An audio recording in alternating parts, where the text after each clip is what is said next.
الحمد للہ رب العالمین والصلاة والسلام علی سید الانبیاء والمرسلین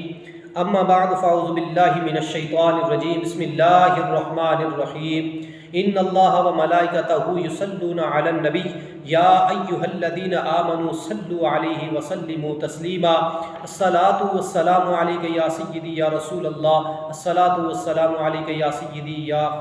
حبیب اللہ الصلاة والسلام علیک یا سیدی یا رحمت للعالمین وعلی آلک واصحابک یا خاتم النبیین۔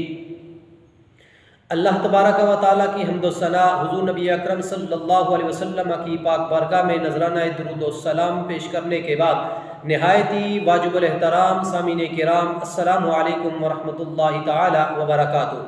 حضرات محترم حضرت شیخ سعدی رحمۃ اللہ تعالی علیہ بیان کرتے ہیں کہ ایک بچے نے روزہ رکھ لیا تو آدھا دن جو تھا اس بچے نے جیسے تیسے کر کے گزار دیا، لیکن جب بھوک اور پیاس کی شدت نے اسے بے چین کیا اور جب اس کی ہمت جو ہے وہ جواب دینے لگی تو اس نے خیال کیا کہ کیوں نہ میں چپکے سے کوئی چیز کھا لوں اور کسی کو خبر تک نہ ہوگی۔ تو اس کے گھر والے جو تھے اس بچے کی اس حرکت سے بے خبر تھے اور وہ سارا دن جو ہے وہ اس بچے کی دلجوئی کے لیے اس کی دلجوئی کے لیے لگے رہے، اس کی راحت کے لیے، اس کی خوشی کے لیے سارا دن کوشش کرتے رہے اور بہترین قسم کا جو ہے نا افطاری کا انتظام کیا۔ لیکن چونکہ اب اس بچے کا جو ہے روزے سے کوئی واسطہ نہ تھا تو حضرت شیخ سعدی رحمۃ اللہ تعالیٰ علیہ یہ بیان کرنے کے بعد فرماتے ہیں کہ جو بوڑھا شخص ہے وہ اس نادان بچے سے بھی زیادہ نادان ہے جو دکھاوے کے لیے نمازیں پڑھتا ہے، جو دکھاوے کے لیے روزے رکھتا ہے، جو دوسروں کو دکھانے کے لیے نمازیں پڑھتا ہے، دوسروں کو دکھانے کے لیے روزے رکھتا ہے کہ لوگ مجھے کہیں متقی، پرہیزگار کہیں، نمازی کہیں، روزے دار کہیں، میری واہ واہ ہو جائے۔ فرماتے ہیں کہ اس نادان بچے سے زیادہ نادان وہ بوڑھا شخص ہے جو دوسروں کو دکھانے کے لیے نمازیں پڑھتا ہے، جو لوگوں کو دکھا کے نمازیں پڑھتا ہے، جو لوگوں کو دکھا کے روزے رکھتا ہے۔ حضرات محترم، خالص عبادت جو ہے وہی ہے جو محض اللہ کی رضا کے لیے کی جائے، اللہ کی خوشنودی کے لیے کی جائے، اور جو نمازیں مخلوق کی خوشنودی کے لیے پڑھی جائے، محض دکھاوے کے لیے ہوں، ایسی نمازیں جو ہیں وہ انسان کو جہنم کی طرف دھکیلنے والی ہیں۔ جو محض دکھانے کے لیے دکھاوا ہو اور الٹا وہ دوزخ کی طرف دھکیل دے گی۔ حضرات محترم، جو نمازیں صرف مخلوق کی خوشنودی کے لیے ہوں، ایسی نمازوں کا کوئی فائدہ نہیں ہے، ایسے روزے رکھنے کا کوئی فائدہ نہیں ہے جو دوسروں کو دکھانے کے لیے کی جائے۔ حضرات محترم، وہ شخص جو نمازی مخلوق کی خوشنودی کے لیے، جس کا مقصد ہو کہ وہ مخلوق کی خوشنودی کے لیے نمازیں پڑھ رہا ہے، تو ایسے نمازی کا مسلح جو ہے وہ آگ کے انگاروں کے اوپر ہے۔ اگر کوئی شخص زید کی خدمت کر کے عمر سے اس کی اجرت وصول کرنے کی توقع رکھے تو ایسا شخص بے وقوف ہے، احمق ہے۔ تو حضرت شیخ سعدی رحمۃ اللہ تعالی علیہ اس عقائد کے اندر بیان کرتے ہیں کہ نماز، روزے